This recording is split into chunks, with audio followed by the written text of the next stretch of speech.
a police force that's not yet reformed, responsible for investigating violations committed by police, obviously you have a major challenge. When you look at the courts, of course, the politicisation extended into the judiciary, many judicial appointments. The former government had compromised the independence of the judiciary. And the capacities of the key elements needed for accountability process. Of course, Bangladesh is significant, has its own international crimes tribunal, but of course the investigator prosecution capacity in the court, remains quite limited. We had an enormous challenge as an office to undertake this fact-finding over several months. We know the challenge that they are also facing as investigators in trying to pursue these cases. So I think there are many, institutional and capacity challenges for the justice sector in moving forward. As High Commissioner said, the office is really ready to support in this. And of course, Bangladesh can also look outwards to some of these other possibilities of international support from the International Criminal Court.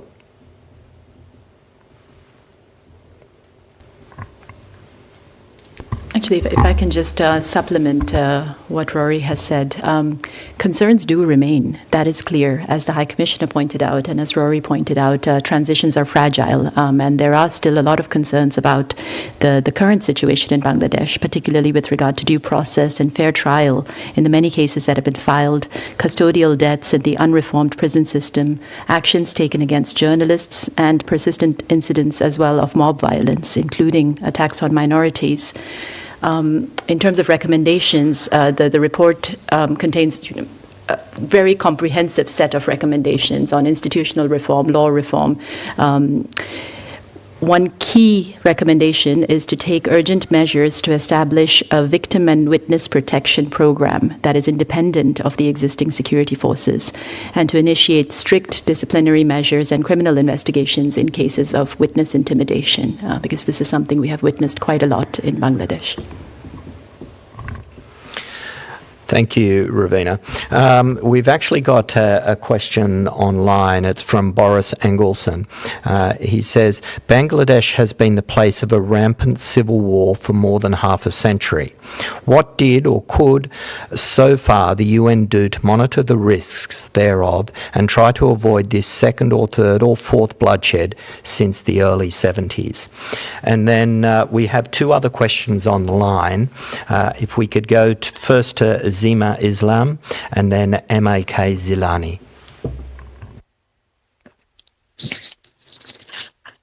Thank you so much. This is Zaima, and I work at the Daily Star. So my question is, did this very comprehensive investigation identify some of the perpetrators by name, and would the Commission be sharing some of these names with the judicial processes in Bangladesh as they try to bring the perpetrators to book, specifically seeing that Bangladesh still has the death penalty?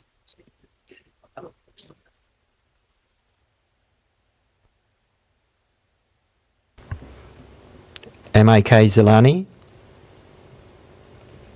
I see you're still muted. Thank you. This is M.A.K. Zilani from Bangladesh, working for the Daily Shomoy Alo. My question is, what is the root causes of incident that occurred on July, August? And what type of instrument, basically military instrument, are used in that incident? And have any sniper uses or like this type? Please, what is your findings? Thank you. Thank you. Rory?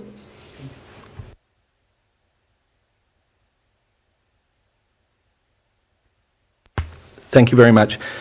Just the first question. I mean, we wouldn't characterise the situation in Bangladesh as having been in civil war, but I think perhaps what you're reflecting is that Bangladesh has been caught in this trap of very binary politics, a kind of winner-takes-all politics that has really led to a very deep polarisation in the country. and the capture of state institutions by government in power, and the weaponization of the law and the state, often against the people, that has in turn also kind of created an enabling environment for corruption and the co-option of the economy for private interests and patronage. So I think all of these elements come together and have held the country, hostage in many ways over many years. And I think as the High Commissioner said, but more importantly, as the students have said, as Chief Advisor has said, this is an opportunity, historic opportunity, to break that cycle. And to break that cycle, to change the form of politics, governance, economy in Bangladesh, really requires this comprehensive acknowledgement of the past, reform of laws and institutions and of the system of governance, recreation of a civil society and civic space, but also democracy, even democracy within parties, to really cultivate a new democracy in Bangladesh. And I think this is a moment, historic moment, that the students have brought for the country. And I think the High Commissioner's, offering our full support to realising that vision. The report doesn't identify perpetrators as such. I mean, of course, there are senior officials named in the report, different moments, different meetings. As High Commissioner said, this is a human rights investigation, not an individual criminal investigation. Of course, we have retained huge amount of material and evidence from this work. It's being very carefully archived and kept according to the highest standards, so that it could be used in a future accountability process. And yes, on your question about cooperating with judicial processes going forward, this really depends on two or three things. One, of course, the consent of victims and of the people who've given us information to share that information, their protection, that it's safe to do so, that they won't face some reprisal. Secondly, that the process must be credible, fair, must meet the international standards of fair trial. And thirdly, as you rightly said, the issue of the death penalty is a problem for us. We oppose the death penalty in all circumstances, and as a UN policy, we're constrained from cooperating with processes, with trials that can result in the death penalty. So this is a constraint. The interim government is aware of that.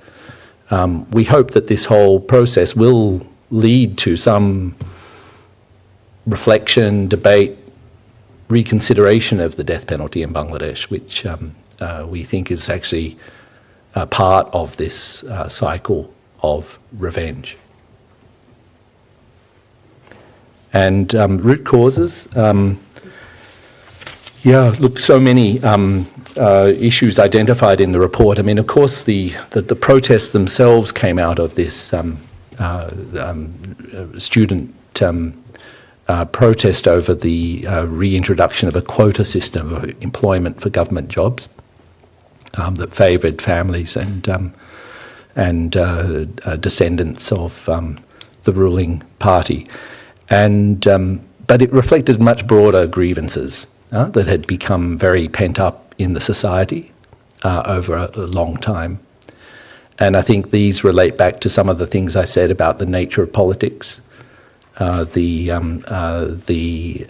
high levels of corruption at high level, but also at a day-to-day level, the lack of opportunity, of employment, jobs. This is a country that's moving towards middle income. You have a fantastic young generation coming through universities with all sorts of new skills, and without necessarily the opportunities for employment. The suffocation of a lot of small, medium enterprise by this whole oligarchic approach to the economy. And also, I think, the fact that these restrictive laws, the controls on social media, the suppression of independent journalism. All of this had built up, really, I think, to a point of explosion. I think when we visited Bangladesh, even in 2022 with the former High Commissioner, Michelle Bachelet, you could feel this tension building in the society. Of course, the elections in January of 2024 were, very polarised and took place in an environment of suppression. And so I think all of these ingredients really were the fuel to which the student protest sort of ignited. And I think this is signified as well in how, after the 17th, 18th of July, the protest broadened from the students to a much more mass movement that was reflective, really, of all sectors of the society and all of the different socioeconomic groups. In terms of weapons, we have quite a bit of information in the report, and I encourage you to look at it closely. And High Commissioner gave you a few of the statistics there, which were striking. 78% of the fatalities were caused by firing, and of that, 66% were caused by military rifles, and 12% by shotguns with pellets. So that's about, close to 80%. And the things we find, you'll see in the research, is not only the weapons that were used, but how they were used. So this pattern of, for instance, firing obviously indiscriminately into crowds, but also firing above the torso and often at angles that were designed to hit the protesters rather than to disperse the protesters. And of course, as Ravina mentioned, there's some horrible examples as well of protesters or bystanders being killed, at very, very short range with very high-powered weapons. So I think you will see there, this prevalence use of military-grade weaponry was a key factor in the high level of fatalities that were recorded. Ravina, something I'll just add to that. The question on root causes was, of course, very important, a key question. And in fact, this was part of what the interim government mandated our office to look into specifically on the root causes that led to these terrible incidents in July and August. The report is very long and detailed. It contains a lot of rich, in-depth information about this. And if you go to page 69, you'll see, that the root causes set out in a very systematic manner. And what you will find is, of course, that the root causes run deep. So the reform that needs to take place will also need to be profound. Thank you. We've got two more questions online, and then we're nearly hit the hour mark on the press conference. So I think these will be our final two questions. So we'll start with Mustafizir, followed by Takuya.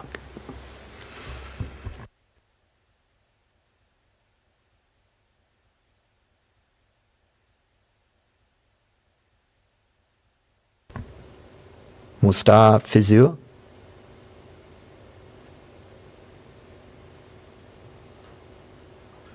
I see you're still muted. Yeah, can you hear me? Yes. Thank you. Yeah, this is Mustafiz from New Age.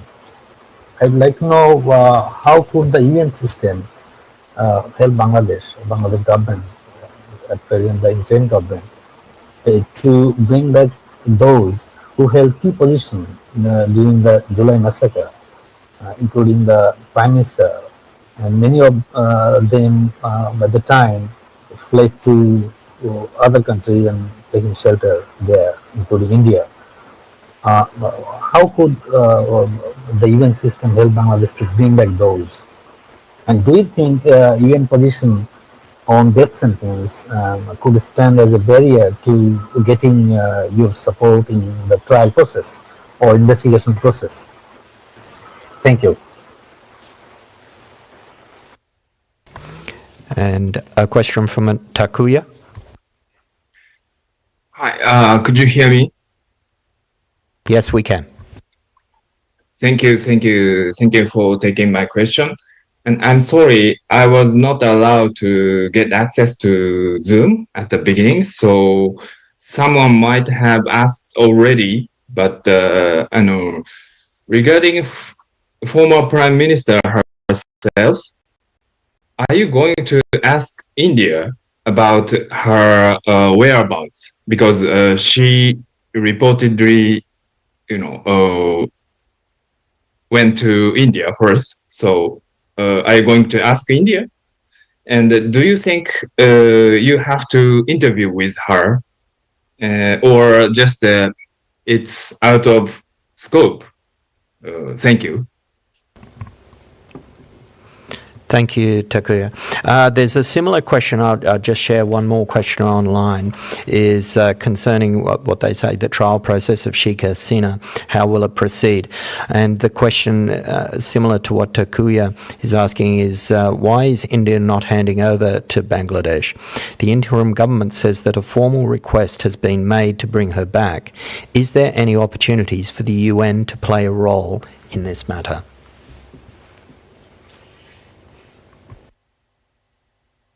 Rory? Thank you for the two questions. I mean, I think kind of relate together to this question of Sheikh Hasina and her extradition. Look, the bottom line is that all those responsible for what happened and what amount to very serious human rights violations and possibly international crimes are held accountable.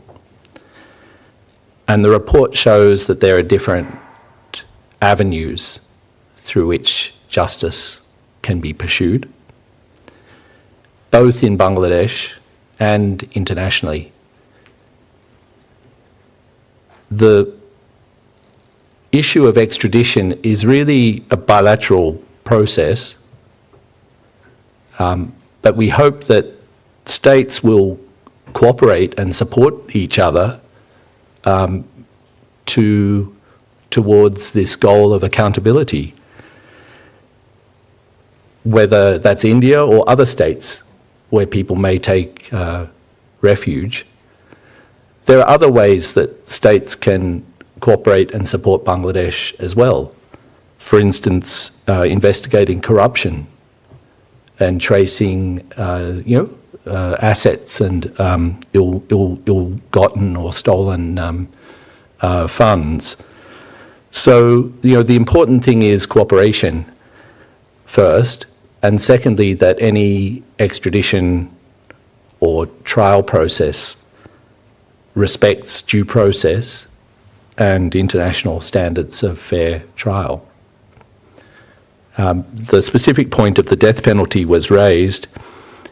Yes, for the UN, it is a constraint for proceedings that can result in the death penalty, but not just for the United Nations. I think for many member states have this concern, and it would be a factor that they would, also have to weigh in relation to their support to the process or the question of extradition. So I think this is really needs to be seen in this broad principle, really, that accountability must move forward, and states have to find ways to work together to achieve that. Okay, I think that will draw the press conference to an end here. I see there are some more questions both in the chat room and online. Feel free to reach out to our office. We've got Ravina here and Rory who can assist you if you send us an email. Just also to let you know, the report is online, as is the press release, so you can get information from that. There is also an infographic, which you will find, I'm sure, very useful. And we will be sending out broadcast quality video as well. Okay, thank you very much, everyone. Have a pleasant day.